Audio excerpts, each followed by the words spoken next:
With all my heart, I love you, baby. Stay with me, and you will see these arms. Oops. Will hold you, baby. For everything conspiratorial, spiritual, awakening, oriented, architecturally based, New Earth 5D, chakras, alignment, integration, meditation, flatulation, precipitation, ridiculation, save this nation, no placation, old PlayStation. I'm your host, Spencer Kiyoshi Sidney Polk. Welcome to the New Earth Architect podcast. Now, hair and makeup took the day off, also known as I haven't had much sleep. I've been working a lot. Um, Maybe you've seen some of my clips alluding to the type of work that I do.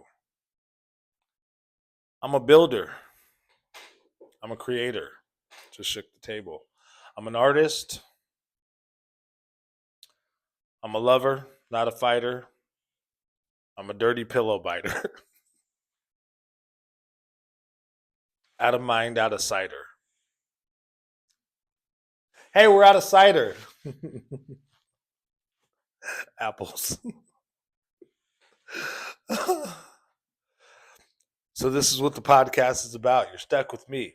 I didn't have much to talk about today. I had some notes, and the notes are in my phone. They're in my journal. I have no access because I'm recording with my phone. So I'll just start out with what I'm thinking right now. And what I'm thinking right now is about thoughts. We all have them. And something came to mind the other day, and I was thinking about overthinking. And there are a number of different things that I've, looked into in the past or that have just come across my own awareness through happenstance, no such thing as a coincidence, right? Um, about thought. And I think that a lot of us um, might find, and maybe you can relate to this, maybe this resonates. We suffer, right, from our own thoughts and overthinking. Maybe we don't always recognize that thinking is sort of like the first line of defense when it comes to how we feel and how we then present out into the world. I wish I had something very anecdotal at this point or something humorous to say, but no. Um, it's our own minds, isn't it? So I was thinking about the fact that when we're overthinking something, we're not really thinking at all, are we? Um, it's sort of like a compulsion taking place because, and the reason I say this is because if you had the choice, right, um, then you'd only think good thoughts, right? But we have our anxieties, we have our pains, we have our pasts, and that we're healing from, and all of these things exist in our mind, right? Um, I mean, that is, you know, all that exists is now. Yeah. So if it's something that happened in the past, you're thinking about that, and that's causing the suffering in the now. If it's something in the future that hasn't happened yet, well, it just hasn't happened yet, causing anxiety, stress, etc. Um, I think about this often because I, much like you, probably suffer a bit or have some dis-ease when it comes to either overthinking or having invasive thoughts or um, you know stressing about this and that, or memories sort of tugging on our um, shawls. Here. I wear these. You'll get to know me. But yeah, that came into my awareness. I follow Sadhguru quite a bit. A lot of the different teachers, even like the modern day kind of stuff, Joe Dispenza, Eckhart Tolle. Um, I take what I can get from these things, and if they resonate and make sense, that I look deeper and give it more attention and intention, sort of see how that plays out. You know, shower thoughts are relevant, right? Maybe it's because we're in a sort of a bit of an altered state, and that allows us to not get trapped in our thoughts as much. And maybe genius comes at these times. I don't know. But yeah, that's just sort of what I wanted to open with is I don't know if I have any solution. I do for myself within my own experience at least. That's you know, when I speak to people about meditation, I say it's hard for me to meditate because I can't stop thinking or I overthink or I tend to think about things that I don't want to think about, right? That's going to come with meditation. I think that, meditation, in my experience, I think that in my experience, it's not something that you do, it's a consequence, right? You set the ambiance, you set the environment, and then you become meditative. Excuse me, after doing some things, breathing, counting, counting your breathing, honing in on the other five senses. Maybe that's a distraction. I don't know. I know a lot more about this stuff if I were to be in download, which is a state. It consists of me being in a different type of state of consciousness where I'm not thinking. And I seem to just be like, I don't know, a vessel of data.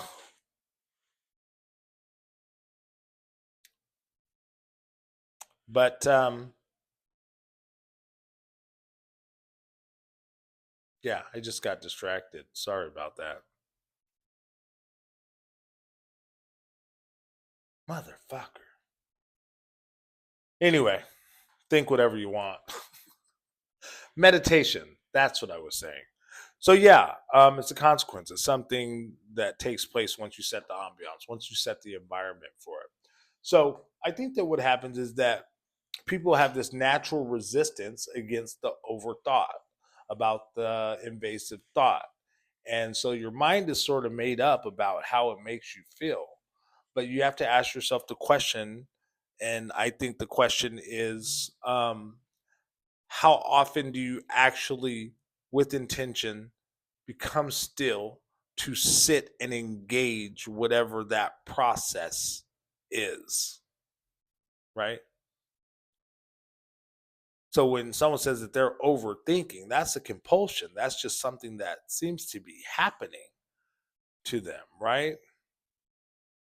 I think that's almost like the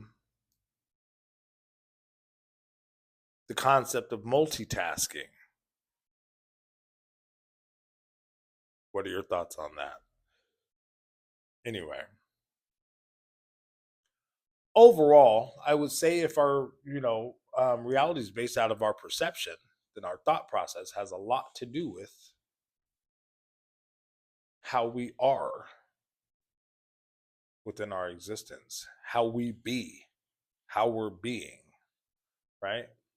Again, um, you have the external thing creates the thought creates the emotion does the and then and then the universe is like, yes, you're right.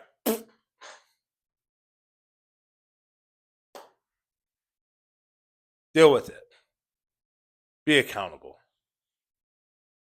We choose to do these things. I find, more than not, choose not to do is sit and engage the thing. Maybe that's out of fear. Maybe that's out of sort of subconscious traumas, right? Things that we've buried and don't want to think about, don't want to engage, don't want to encounter again, don't want to stress ourselves out, So we do this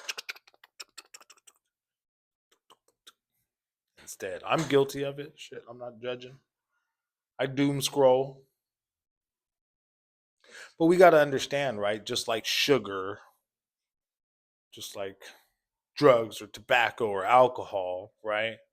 These things are coping mechanisms. Do we want to cope or do we want to thrive?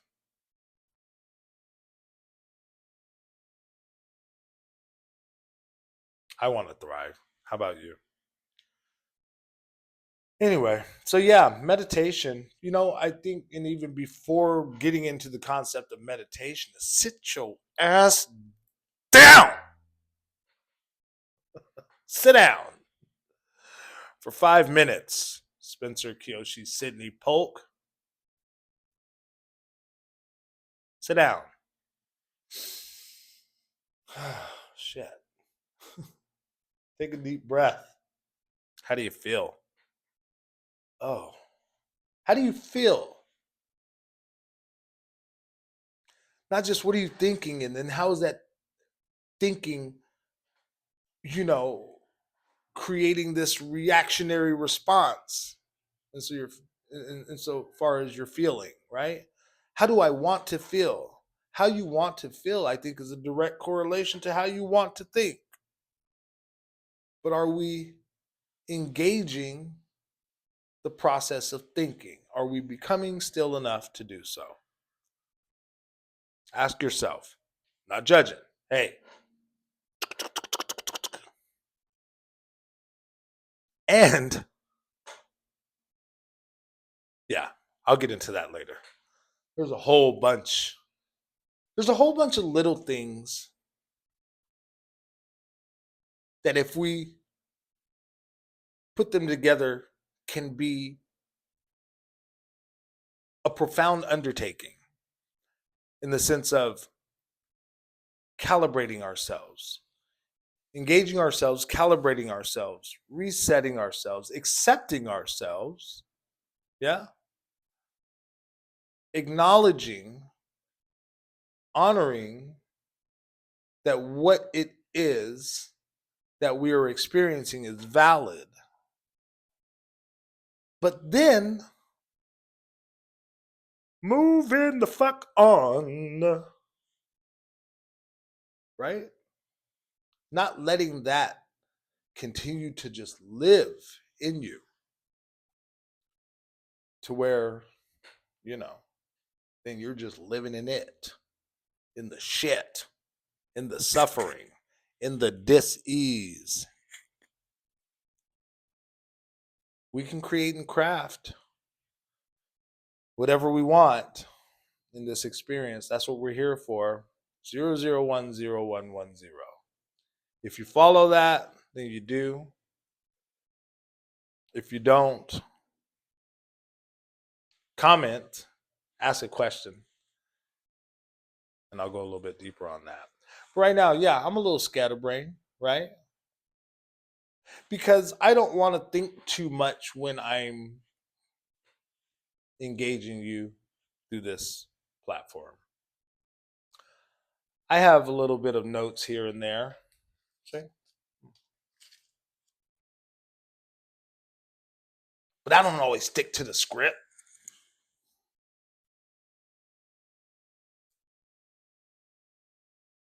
We write our own script, right? Mm.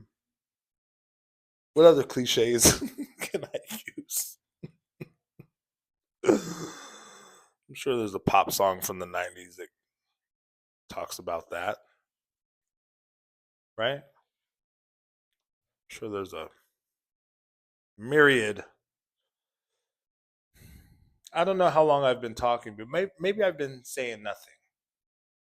Maybe a couple of tidbits have stuck with you and,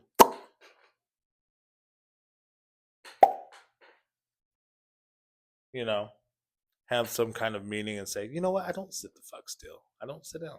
I don't sit and breathe and feel my heartbeat and do a scan of my body. Be like, oh, huh,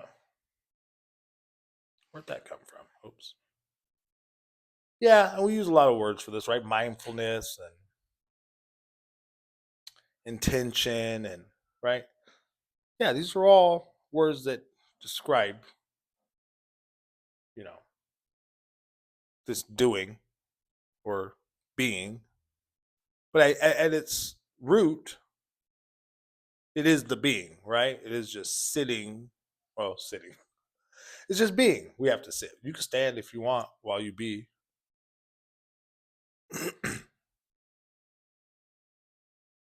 Sitting's more comfortable, typically. But yeah, just sit down, and we learn about a lot about ourselves in those moments, in those beginning moments. When we start fidgeting and start itching and start sort of looking off into and start wanting to grab for the fucking phone. Ooh. And then you realize 2 minutes have gone by, right? And you're like, I can't sit still for 2 minutes. So what from that point then? What do you do? Do you start over analyzing and overthinking the fact that you can't sit down for longer than 2 minutes, or do you try to sit down for three? And you say, I can't count more than three breaths. Challenge accepted. Try it out. It starts changing the physiology, the biology, the chemistry, within your body. See, that just happened to me. Within your body, serotonin, dopamine levels. We're the biggest chemical factory ever created. We just got to tap in. And in order to do so, it's just like anything else. You ever drop your keys and shit or something? And what's the first thing you do? Stop. And for some reason, we listen. Like you're going to hear your keys. I'm over here. Jangle, jangle.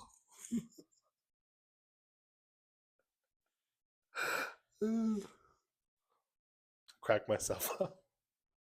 Jangle, jangle. Yeah. But right, we sort of pause and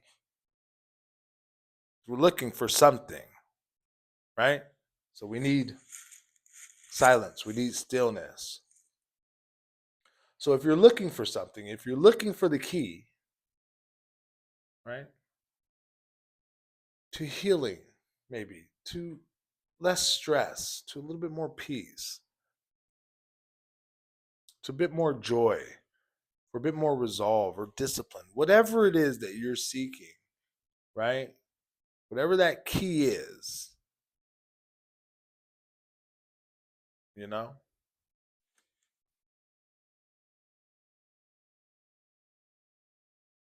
that might help. As a matter of fact, no, fuck that. I guarantee you it will help.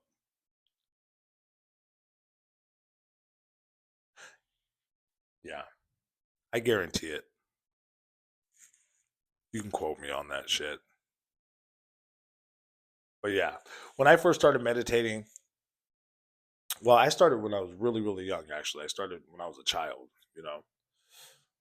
Maybe it's a genetic predisposition because I'm part Japanese. I don't know. But in my adult life, when I started really engaging meditation, um, you know, I started with at least having some awareness and recognition that I like couldn't.